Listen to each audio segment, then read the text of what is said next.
Mapua at saka LPU round 2 ng NCAA Season 100. So ito yung labanan ng teams na hindi katanggaran. Pero ang problema dito sa sa Mapua, yung mga player nito is 6'3", 6'4", pero athletic. Ibig sabihin, matataas tumalon at saka mabilis tumakbo. At ito yung mga sumasabay kay Chris Escamis kapag kay Clint Escamis. Mali. Kay Clint Escamis kapag ito ay may hawak ng bola. So, ibig sabihin, pag nag-fill up sila ng pass break lane, automatic mamimili na lang si Escamis sino yung kanyang papasahan. And on the half court,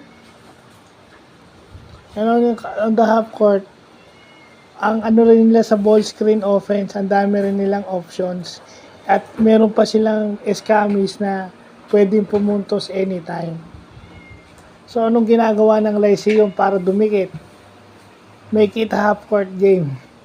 Kaso nga lang, siyempre, kapag mas mahaba yung dumedepensa sa'yo, chances are, probably, nadedepensahan yung mga tira mo. Ibig sabihin, contested shots.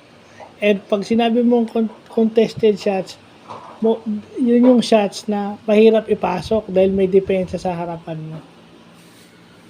So, yun lang po.